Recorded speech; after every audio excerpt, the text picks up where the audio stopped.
I'm going to marry your sister. The ATM is no longer needed. I could hear the sneering laughter over the phone, but I didn't let out a sound of surprise. I thought if I played into their hands, I would be in a weaker position. And by now, I had not an ounce of love left for John. "Sure, you better be ready," while I casually replied. Inside, I was burning with rage. John, who dumped all the child care, elderly care, and household chores on me while he enjoyed an affair with Eleanor, who, after borrowing money from me, had the nerve to call me an ATM. In the end, unforgivable. "You're okay with us getting a divorce?" John pressed, and I simply nodded in agreement over the phone. The two of them raised voices of joy. They can laugh now, but not for long.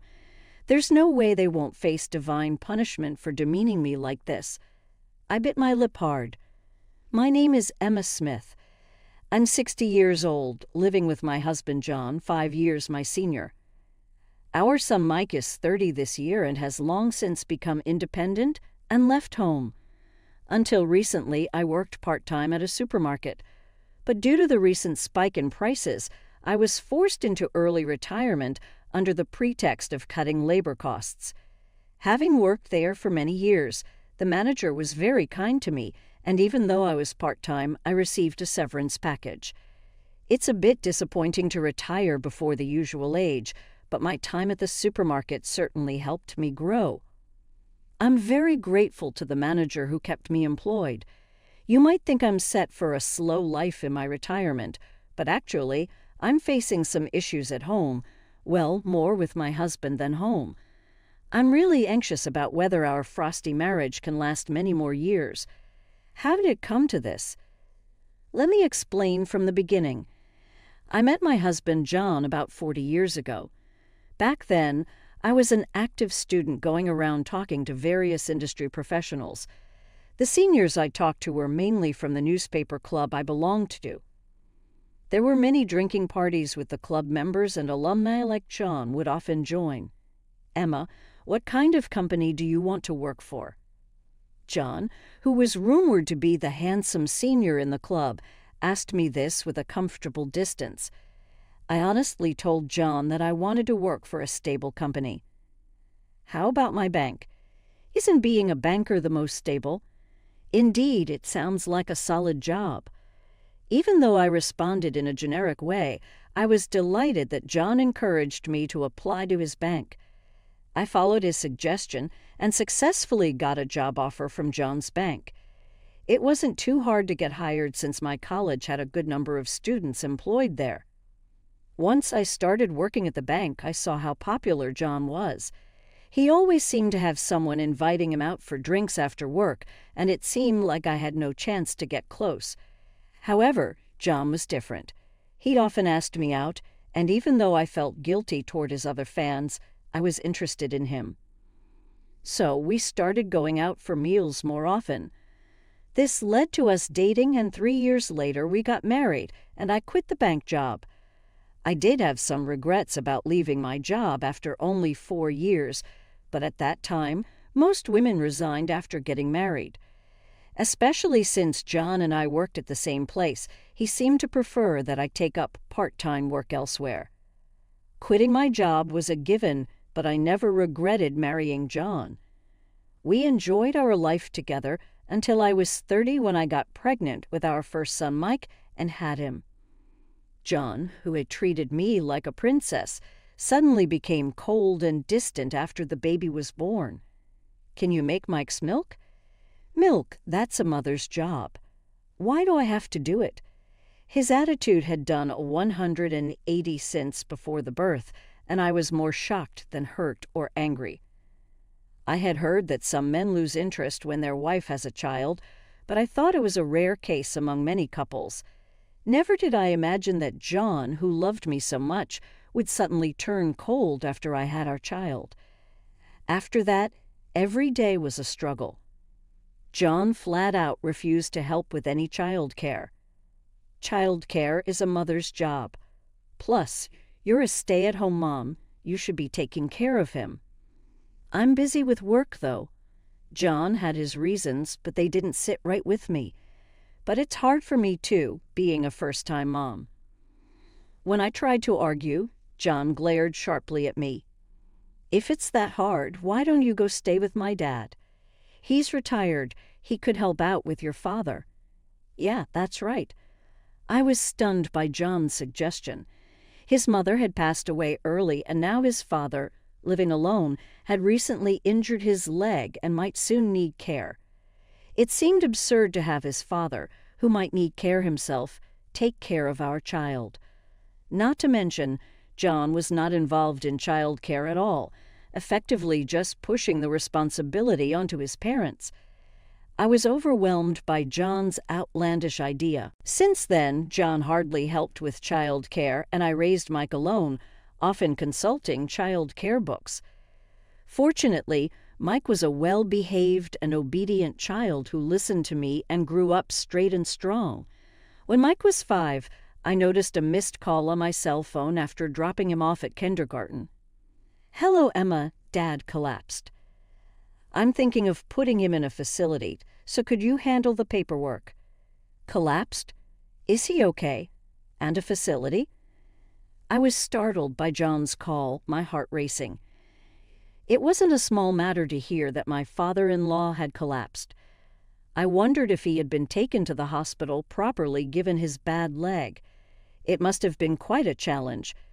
My father-in-law, who treated me like his own daughter, loved seeing Mike, whom I took to visit him regularly even without John's urging. It was a 40-minute drive from our home to my in-laws. Every time we visited, my father-in-law would warmly thank us for coming from so far. Both Mike and I adored him, and no matter the distance, we were always willing to visit. I was filled with anxiety when I heard he had collapsed, but John only spoke about putting him in a facility in a very businesslike manner, which irked me. It's okay, it's okay. I'm heading out for field work now. Take care of it. Please wait a minute. John quickly ended the call after saying his piece. The idea of putting my father-in-law in a facility was unfathomable to me unless it was his own wish. John seemed to have decided on his own to put him in a facility. After much deliberation, I decided to take care of my father-in-law once he got better. When I went to the hospital where my father-in-law was, he had already regained consciousness in his room. He was 70 years old and had been struggling to continue the family farming business. Both John and I had been urging him to rest because of his bad leg, but it seemed he still went out to the fields that morning. "Emma, I'm sorry for causing you trouble." "No, it's okay. Just please don't overdo it." True to form, my father-in-law seemed to have learned from this incident. After his discharge, he stopped going out to the fields. His farm was no longer a place for growing crops, just empty land left behind. While it could be used again with some care, this land would likely be passed down to John, his only son, and I couldn't imagine John taking up farming. I felt sorry for the abandoned farm, but if it meant my father-in-law wouldn't harm his health further, then it was for the best. From then on, I visited my father-in-law 3 times a week to take care of him. Around that time, I also started a part-time job at a supermarket. I had to juggle the part-time job, child care, elderly care, and housework. Regarding child care, I switched Mike from kindergarten to daycare, taking advantage of extended care to make time. I worked the part-time job 4 times a week from the morning until just afternoon, and then went to my in-laws' house on days I finished work. After taking care of my father-in-law, I would pick up Mike from daycare before heading home to cook dinner. At first, it was a very difficult and unfamiliar task.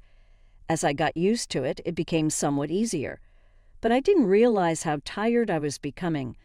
I was so busy with work and home life that I didn't have time to talk to John. This went on for about 10 years, and by that time I was 45 and John was 50. By then, Mike had grown into a mature middle schooler, often showing signs of rebellion towards me. However, I saw this as a sign of him becoming independent, and though I felt lonely, I was happy to see him grow. But Mike never showed any rebellion towards John. In fact, they hardly spoke at all since John had abandoned parenting duties from the time Mike was born, leaving everything to me. It seemed like Mike didn't even think of John as his father. Our marriage and family relationship had become cold and distant, and it reached a crisis around this time. The trouble began with a call from my sister, Eleanor. "Hello, Emma. I just got back from a trip to Hawaii with friends and have some souvenirs. Can I come over to your place?" Eleanor, 3 years my senior, has always been reckless with money and has a volatile temper, making it difficult for us to get along. She always wore flashy makeup and was more beautiful than me. I wondered what was going on when she said she wanted to give me a souvenir but didn't want to dismiss her goodwill and agreed to let her come over. When Eleanor arrived that weekend, she handed me souvenirs, but they were obviously local snacks, not from Hawaii. I chose not to point this out as it would surely upset her. "Hey, Emma, I'm in a bit of a pinch this month. Can you lend me some money?" Suddenly, after giving me false souvenirs, she was asking for money.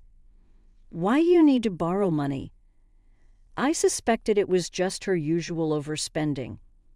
"Well, I've been feeling sick lately. I might need to be hospitalized, but I don't have insurance and can't afford the hospital or treatment costs." Eleanor said this looking downcast, and I couldn't find words to respond. What kind of illness required hospitalization? I stared at her silently for a while, but she looked at me with pleading eyes. "Okay, just make sure you pay me back after you're treated." "Thank you, sisters are really the best." Eleanor's face lit up, and she shook my hand vigorously. Despite our differences, she was my sister, and I wanted her to get better if she was sick. "By the way, when is John coming back?" Knowing I would lend her the money, Eleanor casually asked this as if it was an afterthought. "He's just at Walmart right now." "Oh, I see. Well, I'll just say hello and then leave." Right at that moment, John came back home. "Hello, John." "Oh, Eleanor, you're here." "Yes, just had something to talk to Emma about." "I'm done now, so I'll be leaving." Eleanor stood up, and as she passed by John, it looked like she whispered something in his ear. After she left, I asked John, "What did Eleanor say to you?" But he dismissed it, saying, "Oh, nothing important." I was curious, but soon forgot about it. The affair between John and Eleanor was discovered a month later. I was supposed to visit my father-in-law that day, but got held up at work, so I postponed the visit and returned home as usual. Mike was at his tutoring class, and John was supposed to be the only one at home. Why are there women's shoes here? As I took off my shoes at the entrance, I noticed a familiar pair of heels, the same ones Eleanor had worn over the weekend. I swallowed hard and entered the house. The living room was empty, briefly relieving me, but then I heard unmistakable sounds from John and Eleanor in the bedroom. What are they doing? I thought about confronting them right there, but hesitated. What if John asked for a divorce? Mike wouldn't want to go with John, but I wasn't sure I could afford his education on my own. If I was going to divorce, I wanted to wait until Mike graduated from college. Frustrated, I left the house, deciding to pretend I hadn't seen anything. Instead, I gathered evidence of the affair, taking photos and secretly saving messages from John's phone. It seemed they had been having an affair for about 6 months. I was boiling with anger, but kept telling myself it was for Mike's sake, enduring the days without exposing the affair. 15 years had passed, and Mike had become a respectable adult. He quit his job at the company he joined after graduation and started his own business. Now he is working hard every day as the president of his company. After retiring from the supermarket, I worked a bit at Mike's company. I had been giving Eleanor money for her treatments, but as her demands became too persistent, I grew tired of lending her money and started ignoring her calls. John and Eleanor's affair seemed to have ended about a year after it came to light. Perhaps John grew tired of her and chose to stay with me. Realizing this, I lost the will to confront them about the affair and chose to turn a blind eye. However, I realized my naivety when I heard of my father-in-law's passing. I learned about my father-in-law's passing through a call from John. During the day, he passed away peacefully at the age of 95. But I was deeply shocked. Unlike John, my father-in-law was kind and considerate, and I mourned him as if I had lost my own parent. Yet even in such a moment, John said with a laugh, "Dad seems to have saved up quite a fortune. Can't wait to see it." I was so angry that I was about to give John a piece of my mind when suddenly I heard a woman's laughter nearby. Oops, did we just get caught being together? It was Eleanor's voice that sent chills down my spine. Was their relationship not over? For the past 15 years, they had been sneaking around behind my back. Realizing this, they seemed like unknown entities to me. "I'm going to marry your sister. The ATM is no longer needed." I could hear their sneering laughter over the phone, but I didn't let out a sound of surprise. If I played into their hands, I knew I'd be putting myself in a weaker position. Besides, I was beyond being shocked by. Then I didn't have a speck of love left for John. "Sure, you better be ready," while I casually replied. Inside, I was burning with rage. John had dumped all the child care, elderly care, and household chores on me while he enjoyed an affair with Eleanor. And Eleanor, after borrowing money from me, had the nerve to call me an ATM. In the end, unforgivable. "You're okay with us getting a divorce?" John pressed, and I simply nodded in agreement over the phone. The two of them raised voices of joy. They can laugh now, but not for long. There's no way they won't face divine punishment for demeaning me like this. I bit my lip hard. After my father-in-law's funeral, I submitted the divorce papers as promised. When I informed John, he pretended to be happy. "Now that we're divorced, move out of this house as soon as possible," he said. "Me moving out?" I asked in surprise, to which John nodded as if it was obvious. "I'll be living with Eleanor now. You can live alone. This house is too big for one person." His reasoning left me more dumbfounded than angry. "Fine," I said, not even in the mood to argue, and agreed to his terms. Though I was furious, I had already thought about my living situation before the divorce. I left our house and headed to Mike's place, who was living independently. I had informed Mike beforehand, and he welcomed his mother, who had just split up with John. He was such a kind son. I resolved to work harder than ever at Mike's company. A few days later, I received a call from a man claiming to be a lawyer. When I went to the designated place, John, Eleanor, and the lawyer were seated. "From Mr. Jin's father, I have a will to present," said the lawyer, pulling out the will from his bag. I was surprised, not knowing my father-in-law had left a will. Since John was an only child, he was the sole legal heir to his father's estate. No longer John's wife, I had no claim to any inheritance. Yet why was I called here? As I was pondering this, the lawyer began reading the will. The contents of the will were astonishing. My father-in-law had left half of his assets to me. This meant that the farmland he owned now belonged to me. Although John, being the only child, was entitled to half of the inheritance as well, he had obviously expected to inherit everything. So this was a complete shock to him. "Why is Emma getting half of the inheritance? I'm the only son." "I should get it all," John exclaimed. The late Mr. Smith greatly appreciated Emma's devoted care, even though she wasn't related by blood. He wanted to thank her. I was deeply moved by his kindness. "What is this? I thought we'd have an easy life with the inheritance." Eleanor fumed in frustration. The lawyer went on to explain that my father-in-law had also written in the will that any debts would be solely inherited by John. However, John and Eleanor seemed too shaken to fully grasp this part of the will. Tears streamed down my face as I felt overwhelmed with gratitude. Seeing me cry, John and Eleanor's anger only seemed to increase. The lawyer concluded with a firm tone, "That concludes the contents of the will." Well, I'm not happy about losing half, but at least we still have half of the inheritance. Got to thank the law for that, John said, patting Eleanor's shoulder. Eleanor, seeming a bit consoled, nodded in agreement. "We're done here. We won't have anything to do with you anymore, so take care," they said, laughing loudly as they left. I returned to Mike's house, cherishing the last act of kindness from my father-in-law. Having received the inheritance, I worked at Mike's company without any issues, and 2 months flew by quickly. Then one Sunday, John called me. Mike and I were enjoying a day off at home when my phone started ringing loudly. "John." I froze, realizing it was him. "Why is he calling you?" "You already left him, Mom." "You don't need to answer," Mike said. Despite trying to ignore it, the persistent ringing continued. Annoyed, I finally answered to silence. "John, why are you calling me repeatedly? Didn't you say you'd never involve yourself with me again?"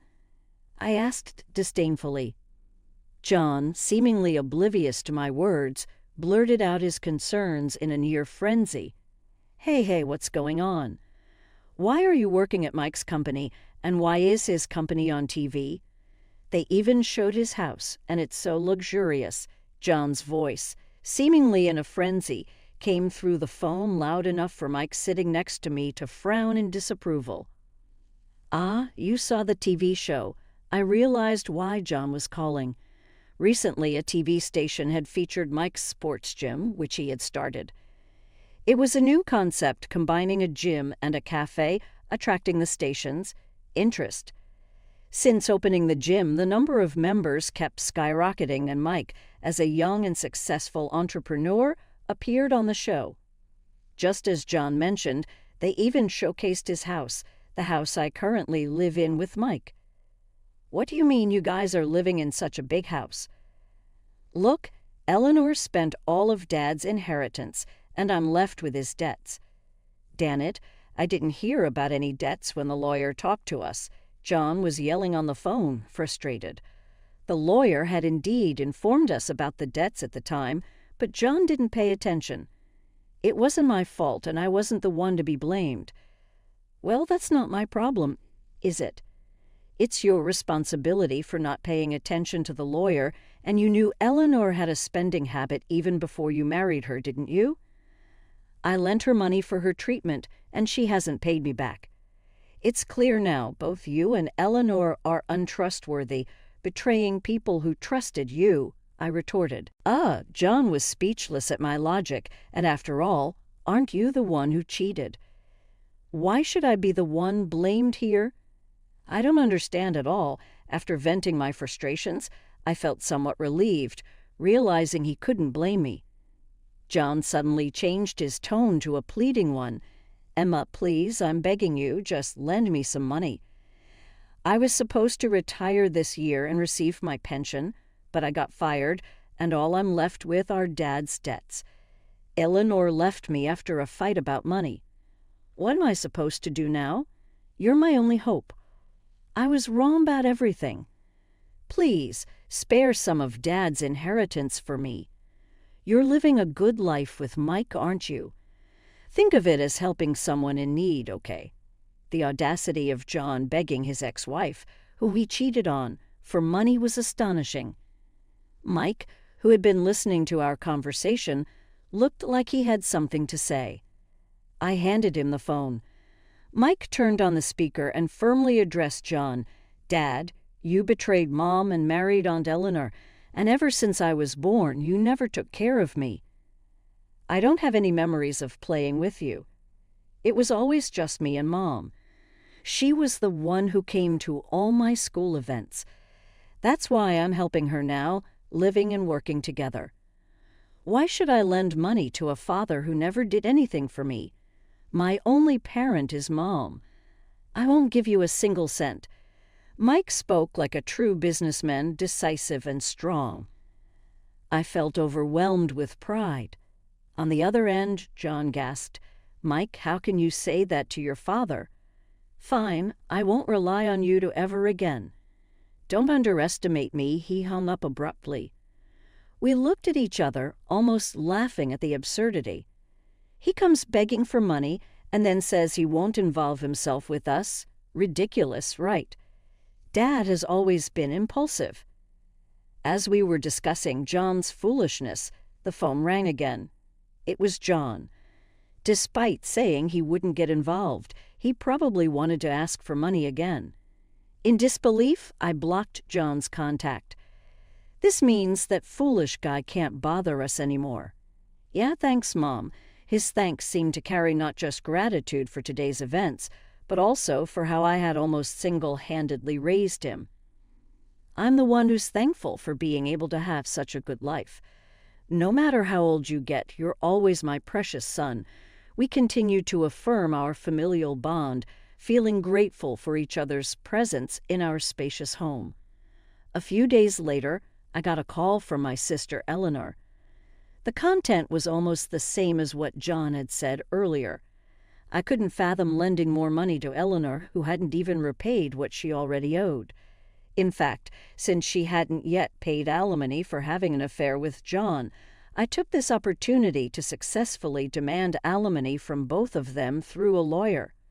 Now even more in debt, the phrase "money is the tie that binds" seemed fitting as they ended up divorcing.